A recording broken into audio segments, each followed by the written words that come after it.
You are Locked On Astros Postcast, part of Locked On Sports Houston on the Locked On Podcast Network. Your team every day.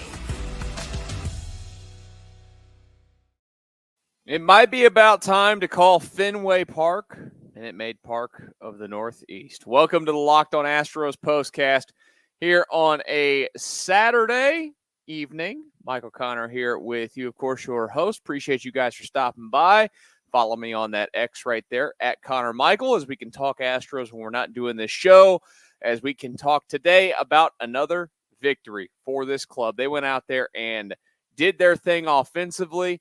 Sure, there was one man in the bullpen that made you kind of wet yourself a little bit. Maybe the next guy maybe made you tense up as well. But wins are wins, one-run wins, and they keep the pressure on everybody that is in the American League West because they go out there and get another victory in this one here today. Sweep on the table tomorrow for the Astros as well, which can never be mad about the possibility of having a sweep in a series, which the Astros will have, again, the chance to do tomorrow afternoon against this Boston Red Sox club. This episode is brought to you by PrizePicks, the easiest and most exciting way to play daily fantasy sports. Go to prizepicks.com/lockedonmlb and use code all lowercase LOCKEDONMLB for a first deposit match up to $100. So let's go through the man, the myth, the legend that is Yordan Alvarez.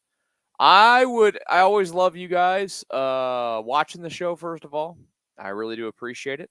I also love the comments section when I can go through them. I need to know real quick. Where's our guy David? Yordan Alvarez's biggest hater. I mean, David is our player hater of them all. The number one player hater. And David, does David said anything nice about Yordan? I just want to get confirmation here. So we're going to find out. But if you've been in the comments, if you've been on this channel before, you know that David is always in the comments complaining about Yordan. So I just want to make sure that we get that out there today. Yordan's gone nuts this week. Yordan has done his thing. And he did his thing today. He almost had a 3-home run game. That darn pesky pole, which if you've never been to Fenway Park, like I always tell everybody, go. But also, if you can go to the seat that is right at the pesky pole and sit at it and think about for 1 second, or maybe even you just want to sit at it. It's the worst seat in that ballpark. Without a doubt. I sat in it. I have a picture of it somewhere on my phone from the 2021 ALCS. I sat in that seat before the game, way before the game. And, man, I don't know how people do it. I really don't. I don't know how anybody goes to a game and sits there. Now, I love the poll from the standpoint of Yordan or any Astros player. I think Yuli hit one that wrapped around that pole at one point. In a playoff game, it's back in the day now, and I don't know if you can even see it there. I'm just going to show you guys the picture on my phone right there. There's me at the pesky pole. Yeah, go do that. Sign it. I signed it. It's probably way gone by now. But he almost had that 3-home run game. You wanted to see it for Yordan. You need to see it for Yordan, but he's back being a threat in the middle of that lineup. It's exactly what they need. His presence alone matters so much to this team in the lineup every single day. Teams pitch to this lineup way differently when you have a thumper like that is so respected doing his thing. Up to here's the thing. We can complain and say that he's not being great. He's still, I said this. You're great when even he has acknowledged that, he's not felt comfortable this year and it's a down year for your stats. And he was still hovering right around 300 batting average. Still had around 20 home runs at this point of the year. OPS over 900. It's what you do when you're elite. of course, you want to see him be the elite game changer that he's capable of being. 304, 24, and 62 now. OPS up to 942 with a 390 on base. He's a monster. He's an absolute monster. He's hitting 423 over the last week, 4 home runs. And again, like I said, even though he's not been crushing the baseball over the fence as much as you'd like to consistently, you just go look at his last 30 calendar days. He's hitting 330. He's got 7 home runs, 19 runs batted in. He's a freak. He's a freak. An absolute freak. But it wasn't just him that joined in. And you know what? Yordan's slacking today, to be honest with you. Slacking. He got out-muscled by Alex Bregman and Zach DeZenzo. I still, in my head, I know I'm going to struggle. I want to call it DeZenzo. DeZenzo, the 12th round pick out of Ohio State a couple years ago. First home run for him in his big league career. You know that feeling. I mean, what an awesome feeling that has to be running around the base pass at Fenway Park with your first big league home run going over the over the monster out and left. Out of the ballpark, too. Hopefully they're able to find a way to get that baseball to him somehow, some way. That was awesome. And then Bregman getting into one, too. We all know that Bregman's got power. The one thing that you've always been able to say about Bregman and his home runs for years is that usually it's a wall scraper. That was not a wall scraper. That was 420 plus to dead center. When he's right, he can still hit the ball hard, still hit the ball far, still do his thing. And he might not be the consistent Alex Bregman that he has always been or was for the early portions of his career. He's more of this guy where he's good in spurts and he's not just the overall threat that he once was. That's okay. You can live with it, I guess, especially for this season. Having him hit the ball hard, though, and get results matters. He's going to hit 2-hole up there, setting up Yordan Alvarez. This is what you need. I love the swing today from Bregman. I think that when he's right and he's at his best, we've seen him, he messes with so many mechanics to his swing all the time. All the time. And, he's went through that period of time last year where he went out there and was doing the 2-hand finish and this, that. When he's at his best, he's finishing with the bat with one hand, where it means he's really hitting the launch angle right, getting the backspin on the baseball, and that thing's jetting out of the ballpark. And then that line drive base hit he had late there, in the ninth inning off of Martin as well. Smoked. Absolutely smoked. Really good swings. Compact, quick, like he used to be, I should say. And getting the backspin, getting the leverage on it to make it go hard and go far. Between those 3 guys, though, today, I like DeZenzo, too. I know there's not a lot of sample size to look at. There's just something about kind of the way he carries himself on the field. I think I'm going to like him. I hope the results keep coming for him. He can keep playing for this team because they could use him.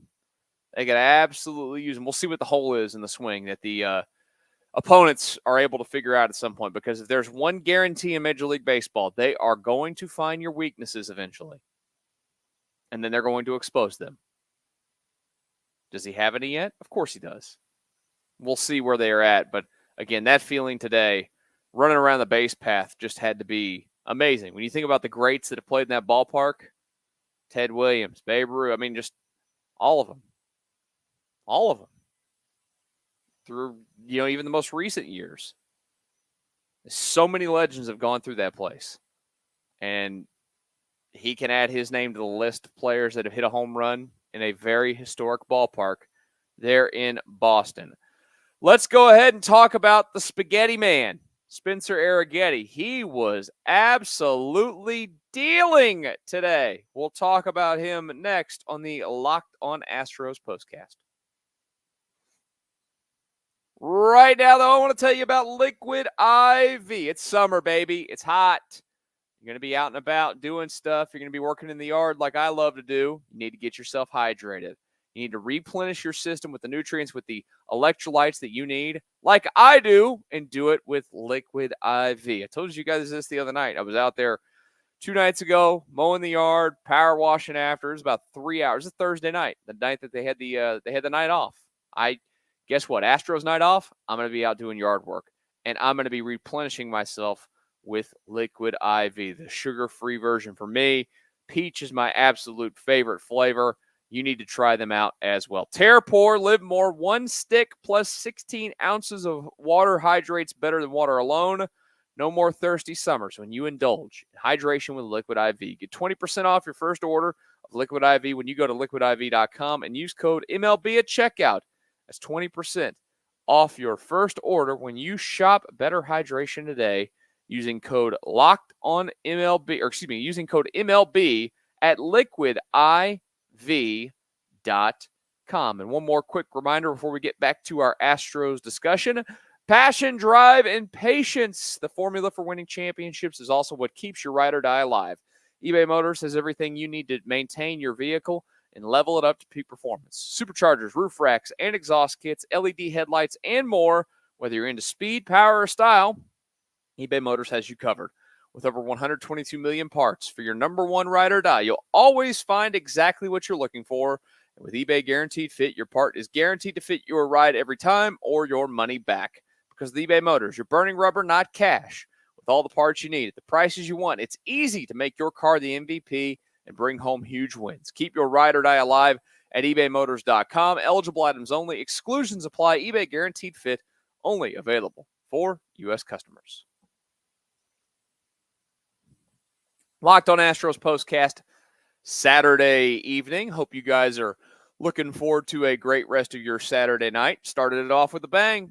A little 3 o'clock day game baseball. Did it quickly, too. If you know that about me, you know that I absolutely love fast baseball. If you're new to the channel today, by the way, hi, welcome, thank you. I'm your host, Michael Connor. I'm your host for all these shows. We're here every day. Hit that subscribe button. Join the, I don't know where we're at on subscribers because you guys just always do so great. We need to keep climbing, though, right? We want to make this thing the best thing that there ever was. And it's because of you guys hitting that subscribe button every day. We are creeping towards, we're creeping towards 1,600 subscribers. Thank you, people. I mean that. So you can go hit that subscribe button right now and help us on our upward trajectory. Just like the Astros are on, right? Right now. They're playing good baseball. They're rolling at the minute. They're keeping the pressure on the American League West. They're going to go out there and they're going to have a sweep tomorrow. Will they? We'll talk about it in a bit. We need to talk about Spencer Arrighetti because we did not shine the light on him. We stuck to the bats there in the first few minutes of this show. But Arrighetti, he's turning a corner in front of our eyes. He is getting a little bit. Now, we'll see how his body holds up to the workload. 105 innings now on the season for Spencer Arrighetti. But he is starting to not look like a rookie. He is starting to look like a big league pitcher. We ran through him last night. His starts have been getting a lot better, and he's been a lot more consistent at being economical in getting deep into baseball games. By the way, his career high for innings pitched was last season 124 2/3. So I am interested to see. I mean, the Astros can't afford to put limits on these guys at this point. You got to go. It's August. This team's in a race. They're going to have to pitch, period. But he is getting now deeper into baseball games consistently. He's dropped his ERA down to 5.14, which I know you're like, 5.14. But, I mean, that's considering where he was for a hot second, that's a pretty good climb to where he is now. You should run back through the game logs now. Again, that is 1, 2, 3, 4, 5 consecutive starts where he has worked at least 6 innings. And in how many did I say? 5? Yeah, 5. And in 4 of those, he's given up 3 runs or less. And in 1, 2, 3 of those, he's given up 2 runs or less. And in 2 of them, he's given up 1 run or less. Career high 13 strikeouts, season high for the Astros here. today, and he did it on 92 pitches, 66 of them for strikes, and I think that's the huge number. Because if you go back and look at his early games, the games that he pitched okay in, he didn't pitch poorly, but he'd always pitch like in the 90s and have, 97 pitches, 53 strikes. Okay, that's fine. Today, 92 pitches, 66 strikes. You go to the start before, 100 pitches, 67 strikes. 97 pitches, 65 strikes. 94 pitches, 64 strikes. 85 pitches, 53 strikes. That's his run during here. He's getting more efficient. It's allowing him to get deeper into baseball games. The walk numbers have come down. He only had one today. He had two in the previous start, two before that, one before that, and did have three. I'm just going through this streak where he's been 6 innings or more in these starts. So the walk numbers are going in the right direction. In 2 starts in this month so far, he's given up 3 runs in 13 innings, and he struck out 25 batters and walked just 3. That's great. That's the kind of stuff that the Astros need out of him. They need him to step up. We've talked a lot about the starting pitching situation, and it's a little bit on the dire side at times in terms of how they're going to get through it. When's Verlander going to come back? What's he going to look like when he does come back? Is Luis Garcia ever going to give you anything this season? We can ask those questions all the time, but the most important question that you can ask is, can the starting pitchers that you have be better than they've been? And we've seen Hunter Brown start to go to another level. I have my concerns currently for Ronel Blanco because if you watched the show last night, like I just mentioned with Arrighetti, workload. Most innings he's ever pitched in his life in a season, he looks to me like a guy that's a little tired at the moment. And, there's not a lot of opportunity to hide these guys anywhere in this rotation to get him any kind of rest. So they just got to buck up and do it, right? That's it. It's the only option that you have. But you're also watching Arrighetti go out there, and I didn't even mention Yusei Kikuchi. Can he be better than he's been? Well, so far as an Astro, he's been better than he was, without a doubt, as a Blue Jay. We, of course, can all hope that continues because, we just don't know how that's going to go for him moving forward. But, again, I will say, if this is the Arrighetti that the Astros continue to get, they are golden. Not perfect, but they are golden in terms of being able to get through this. They're not going to have too many of these games where they go out there and, starting pitcher goes, a couple of innings and he's done. Or like Blanco last night goes 4 innings and he's done. That's not going to consistently happen if this is what you're doing. And then it allows you to, of course, have a fresher bullpen, which is going to be important here in this stretch that they have coming up, where they play from the middle of August through the beginning of September without a day off. It's like 18 games and 18 days, 18 games, something like that. It's a lot. So this is a huge development that he's continuing to do what he's doing. His sweeper was electric at times today. I like the fact that he threw in a check. You see why there's hype for him, though, why the organization likes him. He can spin the baseball, absolutely spin it, and make hitters look foolish with it. He's going to have a lot of these games where he goes out there and racks up strikeout totals. So, can he continue to make it the norm? As I'm sitting here talking to you right now, feel pretty comfortable saying that he's in the right direction in terms of being able to bottle this together for a hot minute. And if you can have that and Kikuchi's, getting on it like he is, and Hunter Brown pitches the same way that he's been pitching, you can get Blanco, pitching a little bit closer to what he's been pitching like earlier in the season, which he's not been bad. Again, he's not been horrible. He's just not been great. The Astros are cooking. Then it's up to that offense to stay consistent and to go out and do its thing. And it's never going to be perfect with the offense. I get that. But if they can, as Bill Belichick would say in the NFL, do your job, they could do their job consistently at all, and at least being a threat, the Astros are in a great spot with what they're getting out of the rotation at the moment. That is the good news. Okay, so the bullpen wasn't unbelievable today. I'll just get it out of the way. Screw it. He just terrifies me. I know that he's settled down. He's pitched a lot better lately. I give him his credit when it's due. If you follow me again on X, at Connor Michael, you'll see that when he pitches well, I will tweet good things about him. I don't want him to be the whipping boy of the show for me. Like, I don't want it to come off as that. I've been very lucky. I've sat with Brian Abreu a few times, interviewed him a few times. He's a great guy. It's nothing about that.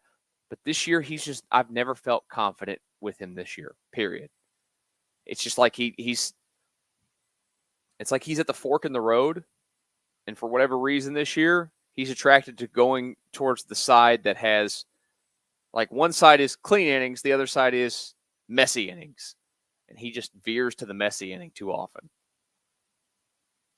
Puts guys on base, and then boom, what do you know? It's a one-run baseball game. It can't be perfect. I get it. It cannot be perfect. I don't want to, go through that. He's been used a lot this season. I get that as well. But look, as I just said a minute ago, the do your job thing, he's put out there in the late innings to do his job, to protect leads. Did technically do that today. But it's just the fact that too often, it's a lot of that. Guys on base, making it interesting, giving up some runs. You don't want to see that consistently. Let's talk about tomorrow's baseball game. The chance for a sweep, the importance of it for this Astros club. Can they pull it off? We'll talk about it in just a brief second here on Locked On Astros Postcast. I need to tell you, though, right now about PrizePicks. If you've not downloaded the app, it is America's #1 daily fantasy sports app with over 5 million active members. PrizePicks is the easiest and most exciting way to play daily fantasy sports. Unlike other apps, on PrizePicks, it's just you against the numbers. You can now win up to 100 times your money on PrizePicks with as little as 4 correct picks. You could turn $10 into $1,000. If you're looking for promotions, PrizePicks has got you covered every week, from lowering select player stat projections on Tuesdays to help your lineup hit, or getting your entry fees back if you have a losing lineup on Fridays. Download the PrizePicks app today and use code LOCKEDONMLB for a first deposit match up to $100. It's code LOCKEDONMLB on PrizePicks for a deposit match up to $100. Pick more, pick less. It's that easy. Locked On Astros Postcast continues Saturday evening. Thank you for joining me, your host, Michael Connor. I appreciate you guys. If you don't know who I am, I'm a person that has talked about the Astros and other teams on the radio for a long time, and now we are here on YouTube, and I'm grateful for it. You can hit that subscribe button to continue to get more from us. We had a Locked On Texans postcast last night because the Texans played their second preseason game. You can go check that out after this show. You can also go check out the Locked On Astros podcast, whether that's on YouTube or by searching anywhere that you get your podcast. You will also find this show in its audio version on the Locked On Astros podcast page. So Eric and Brett do a great job. Go check out their work. They've got plenty of more reaction for you guys 5 days a week right there on their channel, which hopefully you're following, and then you follow this one as well. And we all talk Astros baseball in this Astros community. Tomorrow, the Astros have a chance to sweep this 3-game series. Now, a little bit earlier tomorrow, 12:35 first pitch, Hunter Brown against James Paxton. James Paxton has been a guy that in his past has done some things to the Astros, but he's also, given it up against the Astros as well in the past. He just got shipped back over there. He was with the Los Angeles Dodgers, and they traded him. They DFA'd him, and then just went ahead and traded him back to Boston. I think he'd been, in Boston the last couple of years, I believe, with the Red Sox? Just last season, excuse me. with the Boston Red Sox and was okay for them. And he's just been again this year. He's a guy that they can beat. Lineup-wise tomorrow, if you're looking for guys to make some picks, I'm talking about PrizePicks a minute ago. Jose Altuve, lifetime against James Paxton, 12 for 37, 2 home runs as a 324 average and a 932 OPS. Aledmus Diaz, well, no, I'm not going to pick him. He's not going to play. That's it. That's the only guys. Overall, the Astros lineup has a 320 lifetime batting average against him. The guy who hasn't had any success against him, Yordan, 1 for 7. That stinks. But Paxton's hittable. The Astros are going to throw Hunter Brown tomorrow, which, as long as he's out there doing what he's basically been doing for the most part of this season now, the Astros are going to be the favorite to win the baseball game tomorrow. And to get a sweep over this Boston team in their place to kick off this, to really get this road trip rolling here, after the taking a 2 of 3 in Arlington against the Rangers, pretty big deal, right? I think it is. This team they're trying to keep it together. And they're, of course, after this series, they're going to go down to Tampa for 3 against the Rays this week, which, by the way, are all 550 starts this week. So we are going to be – I'm a happy man. I hate East Coast games when I'm on the East Coast. The East Coast Eastern time zone's terrible, but 550 start, let's go. I'm going to be in bed by like 9:30 those nights. I sound so old. I will not be in bed by 9:30 tonight. I actually want to I'll save it for a couple of days because it's not his birthday yet, but we're going to birthday dinner for my dad here in just a few minutes. So appreciate you guys stopping by for the show today. Of course, after the game tomorrow, you can join us right here for the Locked On Astros Postcast. And, you can come back, celebrate an Astros sweep. Enjoy the rest of your Saturday night. We'll talk to you tomorrow afternoon right here on the Locked On Astros Postcast.